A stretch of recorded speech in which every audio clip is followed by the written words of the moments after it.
Hi, I'm Dr. Mila Brujic, and today we're joined with Dr. Chris Lievens talking all about the wiper on today's OI show.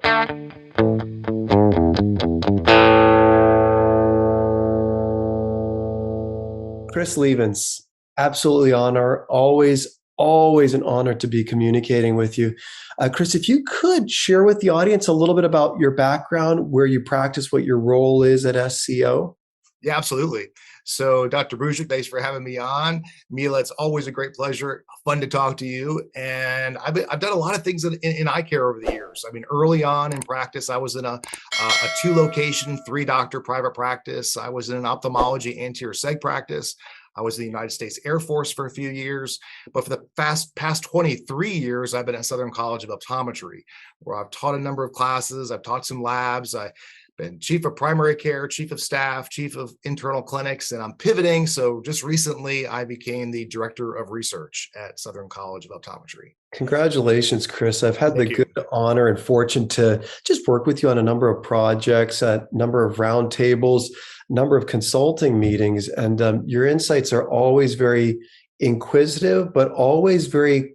It always brings it back to what's clinically applicable and what are the things that we need to be thinking about most. But the thing that I'm most excited to share about with you and to really pick your brain about a little bit is, just when you think from the outside looking in, you look at Dr. Chris Lievens and you say, well, this guy has it set. He can just sit and coast through Well, the rest of his career. And he's made it to the epitome of what optometry is and should be and could be. Uh, you went out and got a PhD. I did. Thank you. Congratulations, Chris. Tell us a little bit more about what your topic was. Sure. So, when you do a PhD, it's hyper focused in a very small area. And so you really have to take a step back and say, really, what do I want to spend the next number of years looking into? And I think I had just done a couple clinical trials for our industry, two different industry partners, and both of them were anterior seg based, and both of them had asked me to evaluate a condition that I really hadn't heard of, I hadn't ever looked at, and I'm like, well, how could I be an optometrist, see patients every day, and not looked at this part of the eye? I mean, it's just crazy. And so that's really what motivated me to study lid wiper epitheliopathy. So, Chris, tell us a little bit more about your research and tell Sure. us, because again, theoretically, we understand what it is. Technically speaking, because Don Korb, if memory serves me correct, he first published this in the literature back in, I think it was 2001 or the early Right. 2000s, where he first kind of described this. And I remember reading about this, and it certainly is at the basis behind everything that you are passionate about. I mean, whenever I see Correct. you communicating about things, it's the aging eye, it's ocular surface diseases, contact lens comfort or Right. discomfort. So tell us a little bit more about what your work focused on. So when I did course through all of the research that had ever been published of this condition, and you're right, Don Korb really brought it to the forefront. His first publication was, you almost nailed it, 2002, and he had several publications after that. And when I looked over the past, let's say 10 to 15 years of work, when I first got into this, there seemed to be a lot more agreement that this was a factor in dry eye disease. But when it came to contact lens discomfort and contact lens intolerance, it was a bit more equivocal. There was a number of papers which said, yeah, this is really important, and a number of papers that says, well, we're not quite sure. Well, it's like the analogy, when there's smoke, there's fire. Something was going on here. And so when I looked at them critically, I realized the first thing that jumped out to me was when people were clinically identifying, going through the processes of uncovering this finding, which is on the lid margin of both lids, that they were using very different approaches to identify. And so it was very haphazard.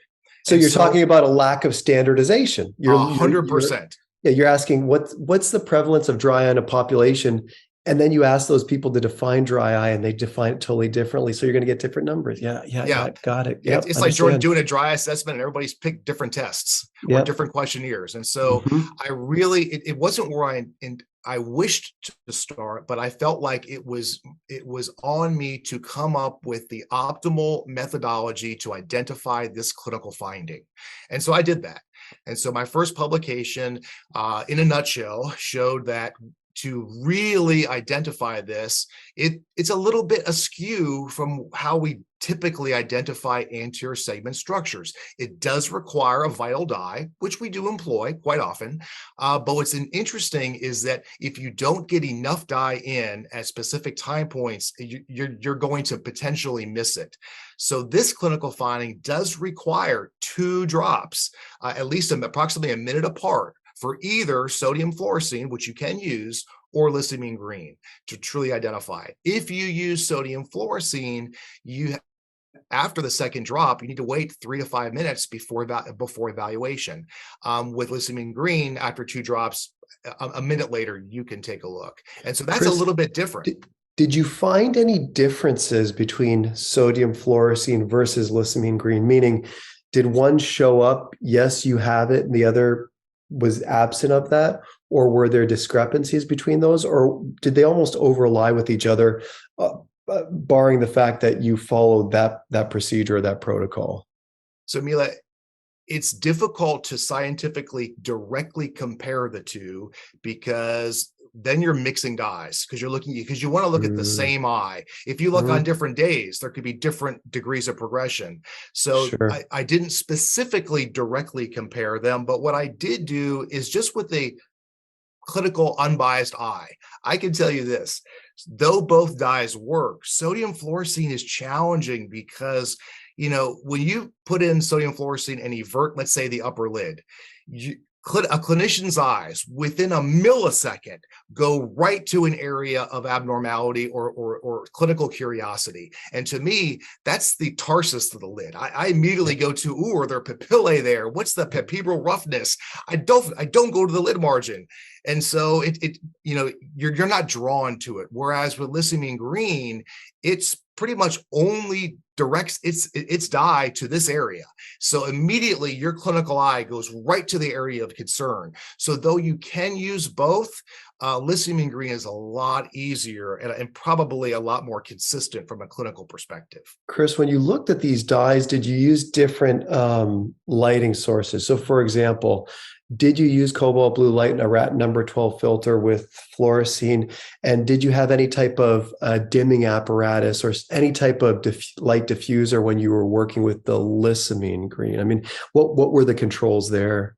So I went through a number of different pilots before launching the study to come up with the best approach to deliver the best images, because I did take photographic images that then were objectively analyzed by a computer system, as well as then my eyes. And so yes, with sodium fluorescein, we did use a Ratten filter. With the lissamine green, there's an option for a filter out there, but I didn't feel like I had to use it.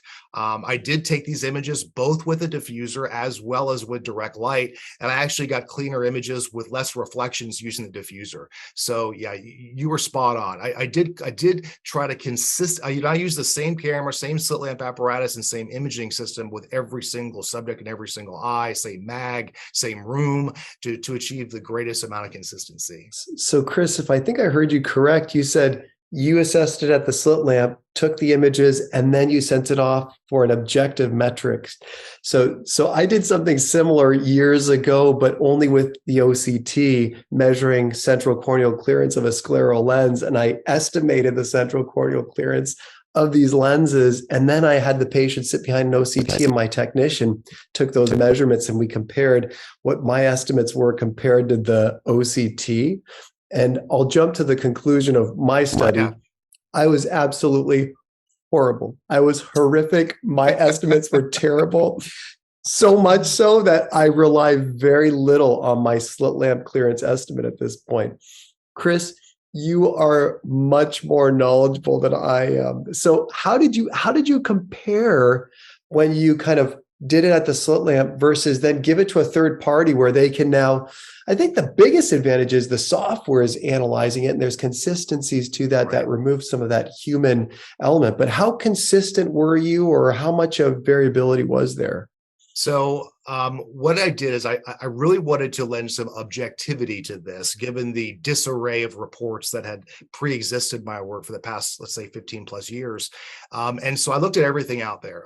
Some researchers had used a program out of NIH called ImageJ, but it didn't. It struggled with sodium fluorescein usage, and it really wasn't automated at all. And so then I met with some researchers out of University of Houston that use a customized MATLAB program, which we weren't sure it would work with sodium fluorescein. At the end of the day, it really wouldn't.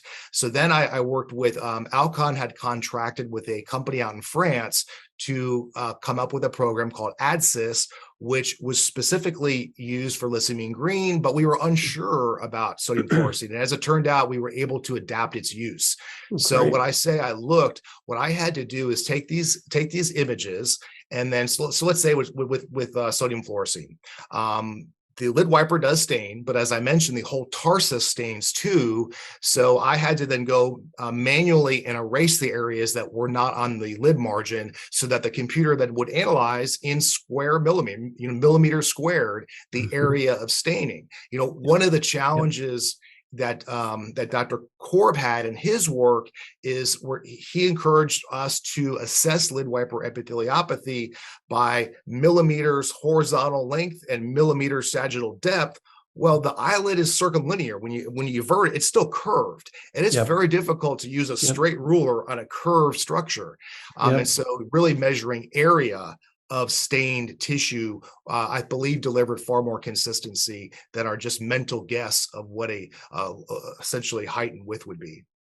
Chris, so take all of this, like everything that you've worked on, and what are the clinical applications of this, like today, right after the research?